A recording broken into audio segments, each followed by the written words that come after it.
Hello and welcome to the West Asia Post. I am Ghadi Francis, coming to you from Lebanon, bringing you stories that are making the region's flashpoints. The Lebanese-Israeli borders is on fire.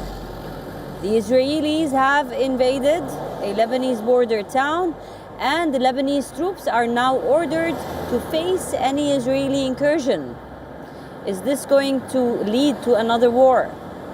The UAE is facing accusations over the Sudanese militia involved in general massacres. And in Syria, promises about rebuilding, about economic boosts, and so on. But on the ground, trauma, grief, and despair. All this is lined up, but first, the headlines.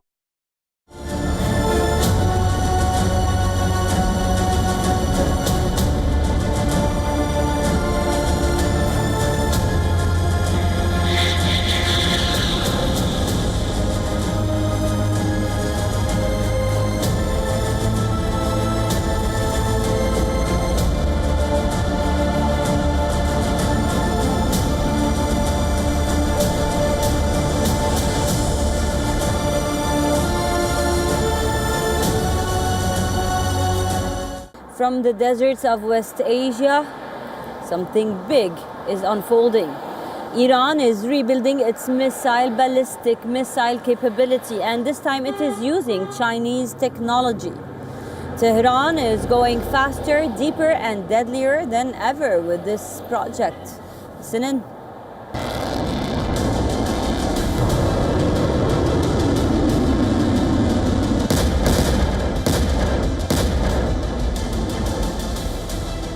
Iran is racing against time. Despite fresh UN sanctions outlawing missile activities, Tehran is quietly rearming.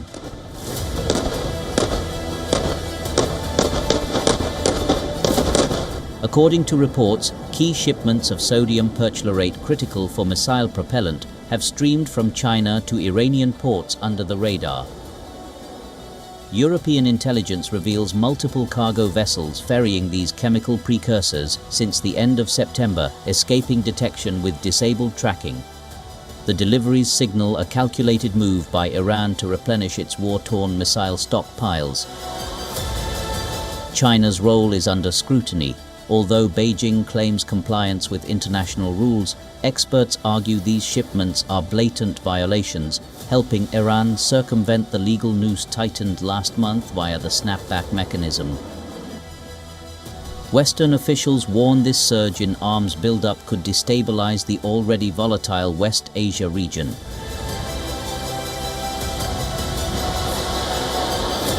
Iran showed the power of its missiles during the 12-day war with Israel in June. Among the crown jewels of Tehran's arsenal stand its most feared missiles. Imad, a precision-guided, medium-range missile capable of carrying a 750 kg warhead over 1,700 km. It's Iran's first with advanced steering technology. Sejil-2, a solid-fuel, two-stage missile that can hit targets up to 2,000 km away, fast to deploy, hard to intercept. Khorramshahr R-4, the newest beast in the fleet, with a 2,000 km range and a massive 1.5-ton payload. Tehran claims it can reach Israel and US bases across West Asia. Garda, reliable, mobile, and battlefield-ready, with a range of up to 2,000 km, it forms the backbone of Iran's strategic deterrence.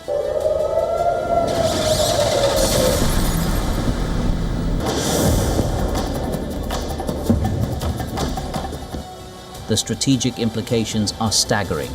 Iran is not just building missiles, it is constructing an impenetrable deterrence shield. For US allies in the Gulf and for Washington itself, this new China-fueled arsenal radically shifts the military calculus. The clock is ticking. Bureau report, WION World is won. The Gaza Ceasefire phrase and many narratives are taking center stage now.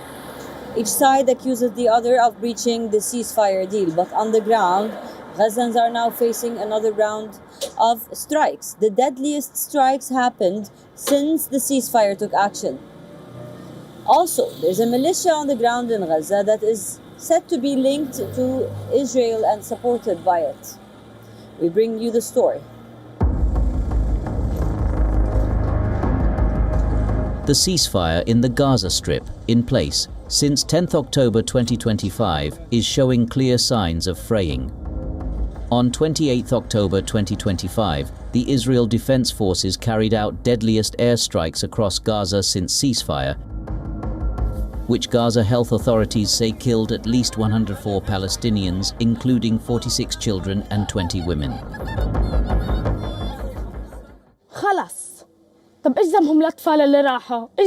We are truly exhausted. What crime had those children killed in the bombing committed? That child blown to pieces? That little girl who lost her face? Why must we endure all this?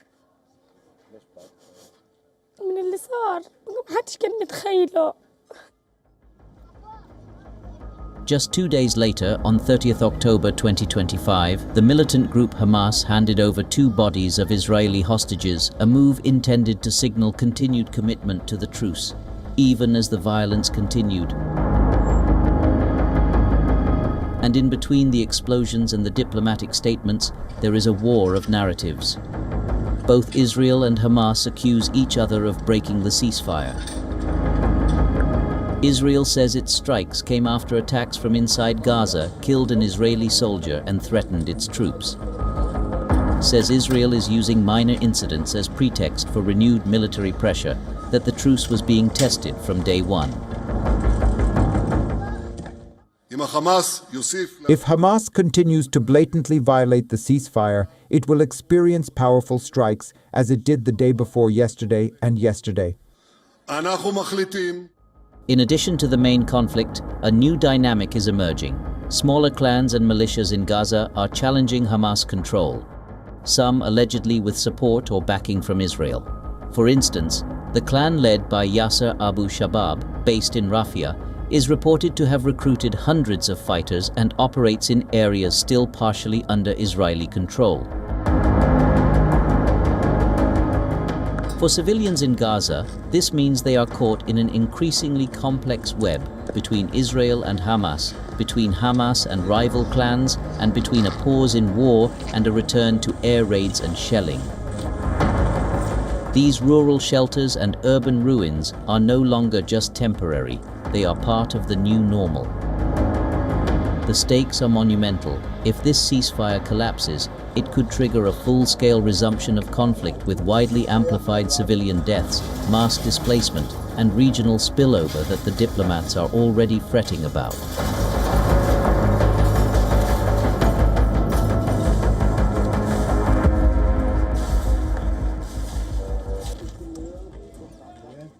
The Yemeni Houthi Ansarullah, they are raising the stakes once again in the region. They are threatening of striking Israel. They are launching an anti-US and anti-Israel boycott, and a lot is brewing under the calm between the USA and Yemen. We tell you more.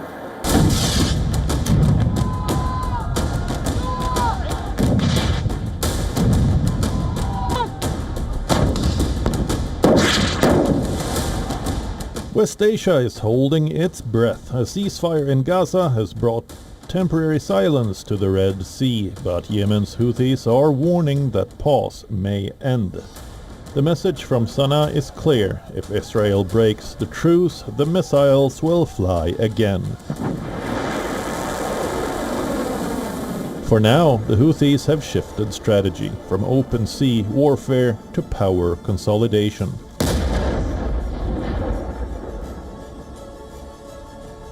Their targets are Israel, the United States, and the dissenters. The rebels have announced a wide-ranging boycott of US and Israeli goods.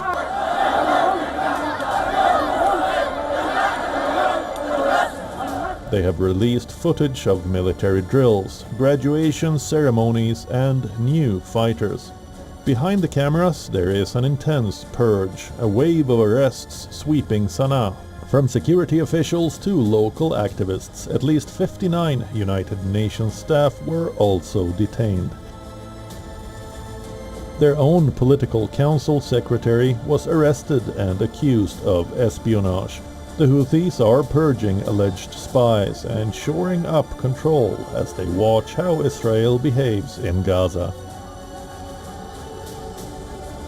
Because when they fought big.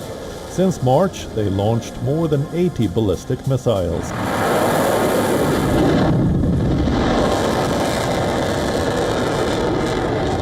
And over 40 drones towards Israel. The response was fierce. Israel opened a direct front. From July to September this year, Israel hit Houthi ports and command centers in Al-Hudaydah and Sana'a. Dozens have been killed, including the Houthi Prime Minister Ahmed al-Rahawi, Chief of Staff Mohammed Abd al-Karim al-Gamari, and several ministers on August 28th.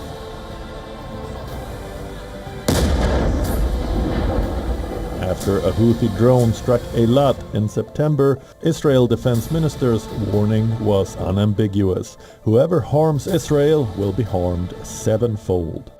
Yet, even under fire, the Houthis endured. Military analysts say their structure is built for survival. Decentralized, mountain-based smuggling routes spread across rugged terrain.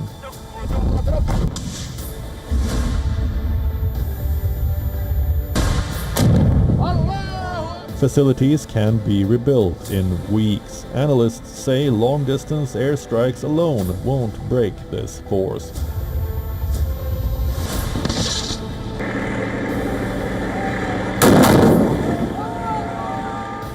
But these strikes come at a human cost. Yemen, with over 40 million people, was already on the edge, crushed by war and blockades since 2015.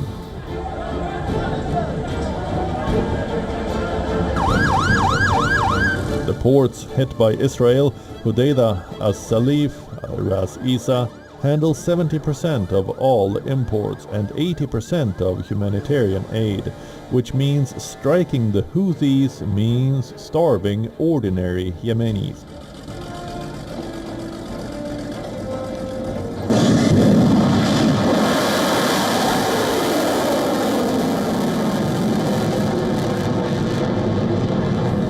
Houthis say they are watching Israel closely. If the ceasefire holds, the missiles may stay silent. But Israel is not convinced, and it does not want another Hezbollah-like group on its southern flank. So Israel is expected to continue strategic airstrikes. A long war of pressure, not a single decisive blow.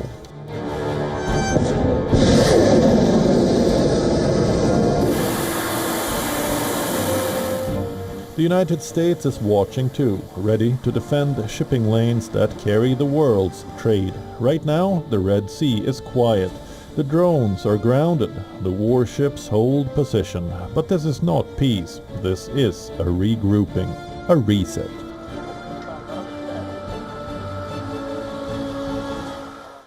What is happening on the Lebanese-Israeli borders? Well, in the past few days, Israel invaded the borderline in a cross-border raid, killing a municipality civilian worker in the town of Blida in southern Lebanon. As a reaction to that, the Lebanese presidency took action, telling the Lebanese army to fire and defend the country in case of any other Israeli incursion. Now, what is happening here? Is it escalating into another round of war between Lebanon and Israel?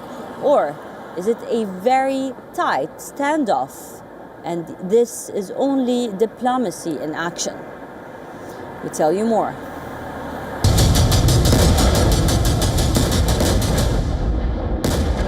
Israel and Hezbollah are back in a deadly standoff with new military signals and political warnings marking a sharp escalation. On 29 October, Israel confirmed it sent troops across the border into Blida in southern Lebanon. During that operation, a Lebanese municipal employee was shot dead. Lebanese officials call it a ceasefire violation and an unprovoked killing. Lebanese army troops arrived after the Israeli unit withdrew. No direct clash, but a blunt warning shot across the border. Soon after, Hezbollah praised President Joseph Aoun for ordering the army to confront Israeli incursions, a rare moment of full public alignment between the state and the group. The incident comes as Israeli media report that Israeli army is preparing for a possible wide-scale operation against Hezbollah, including targeted strikes and assassinations of senior commanders. According to reports, the operation could begin at any moment depending on the border situation. Israel has been carrying out drone strikes and targeting infrastructure, even demolishing construction and agriculture machinery in southern Lebanon. Last Sunday, IDF said it killed Hezbollah operatives in Israeli strikes carried in southern Lebanon.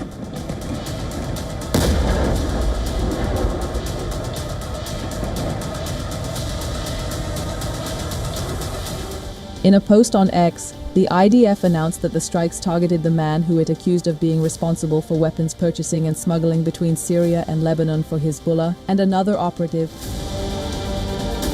Lebanese leaders call it economic warfare to break civilian resolve. A UN special rapporteur has warned some of these strikes could constitute war crimes. Yet for all the drama, there are calculations on both sides. Israel currently dominates the air and ground environment in the south.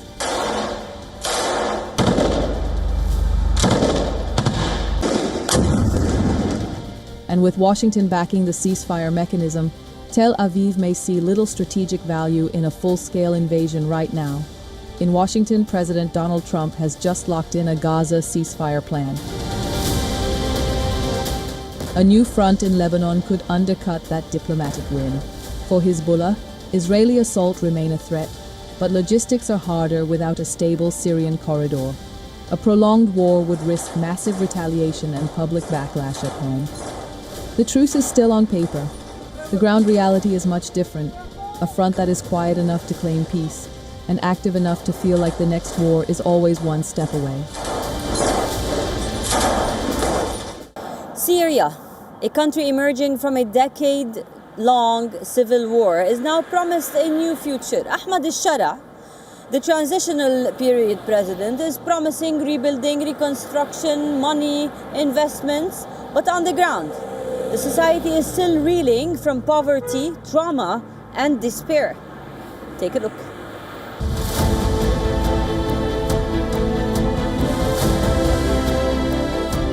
Syria is attempting a rebirth after 14 years of a brutal civil war and the removal of Bashar al-Assad. President Ahmad al-Shara is presenting a new narrative that the country is open for business, eager to rebuild, eager to reconnect, eager to rejoin the global system. At the Future Investment Forum in Riyadh, al-Shara announced nearly $28 billion has been secured in investment commitments across energy, housing, infrastructure, agriculture, and logistics.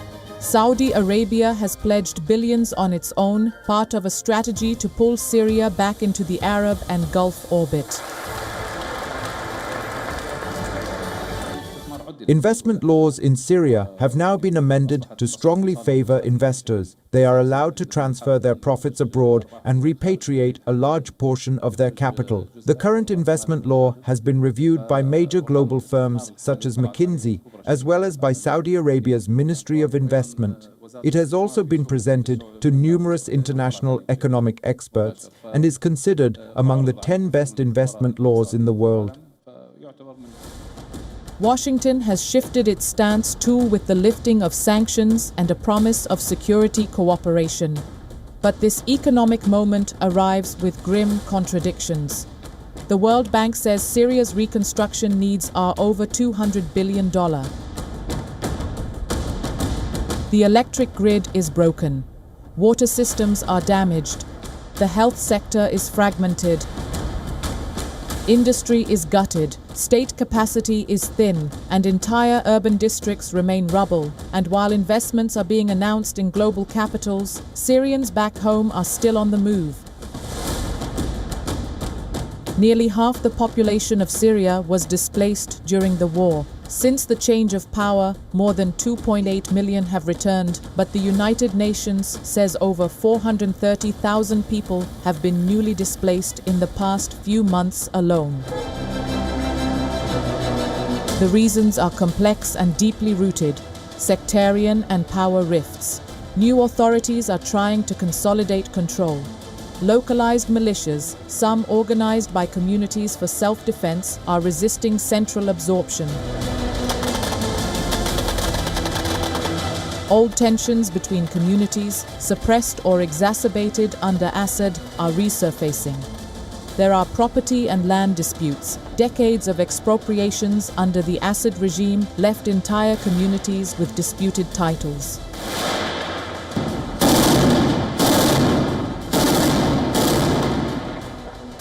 Now, as people return, they find their homes occupied or their land reassigned. Syria is not yet whole or sovereign.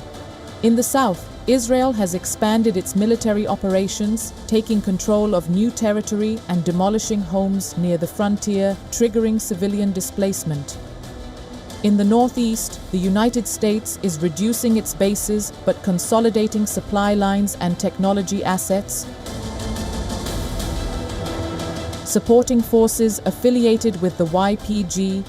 The YPG is the People's Defense Units, a libertarian socialist, US-backed Kurdish militant group in Syria. This comes as the group prepares to be absorbed into a new Syrian army under a deal with Damascus and Turkey. The end of one regime has not ended the culture of fear. Settling old scores, local and regional, remains a quiet but persistent threat. The UAE is facing accusations. Now Sudan is accusing the United Arab Emirates of funding, supporting and aiding a militia, the RSF, that has been committing crimes.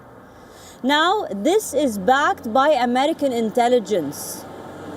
And on the ground, the Sudanese people are facing an unprecedented massacre. Heavy drones, heavy machinery, advanced weapons to reignite a war that could have ended.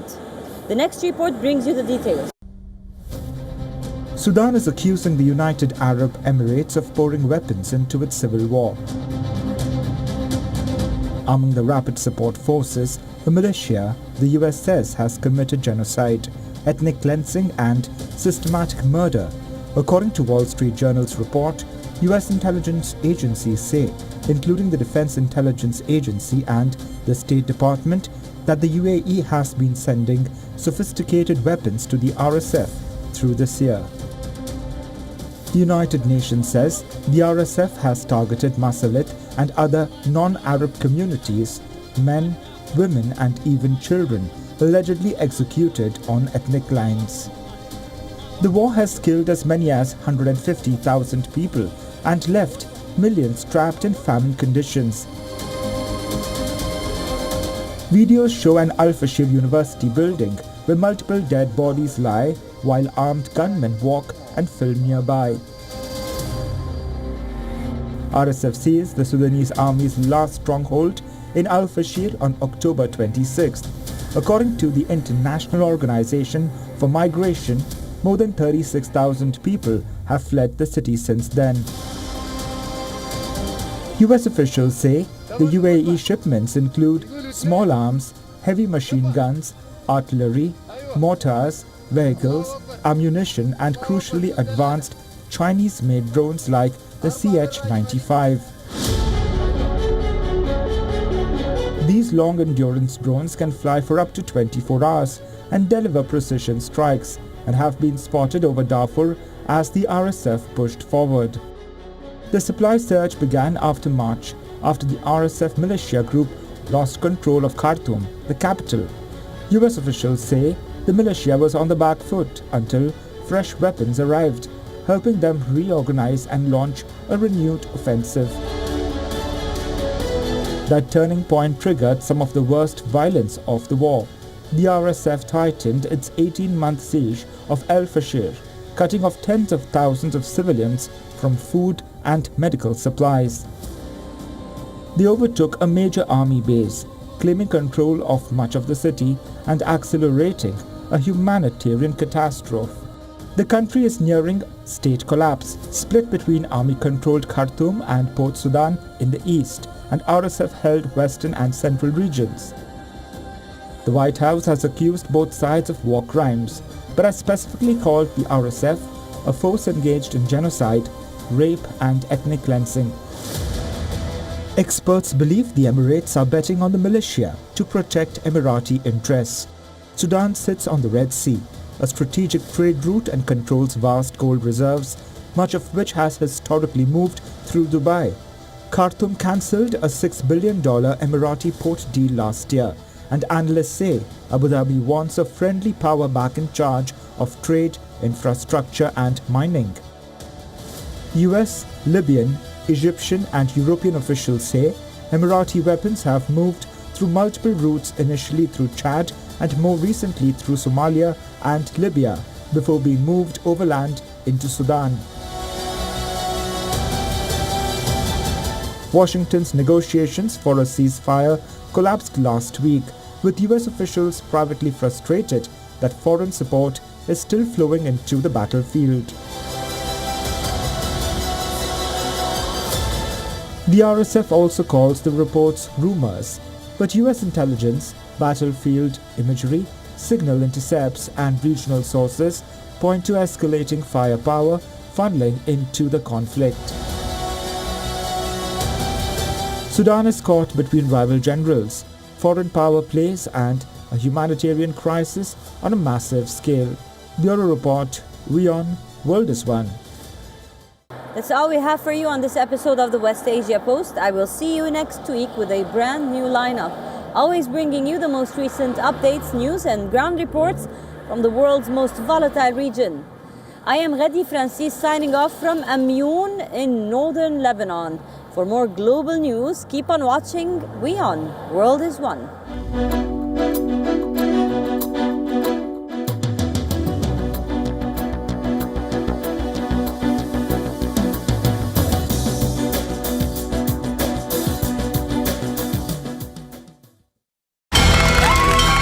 From the bustling trading floors of Wall Street to the vibrant exchanges of Asian stock markets, WION breaks it down for you to make sense of what's happening, as we reveal the key factors behind events, strategic battles, and the game-changing business decisions that shape the world. We bring you all of this and more on World Business Watch. Welcome this season of spooks, chills and thrills with our list of Halloween movies. Know all about the most iconic high school characters of all time. And take a look at the cinema co-workers who either ended up fighting or just never got along. All this and much more with me, Diksha Bisla, on WION at these times.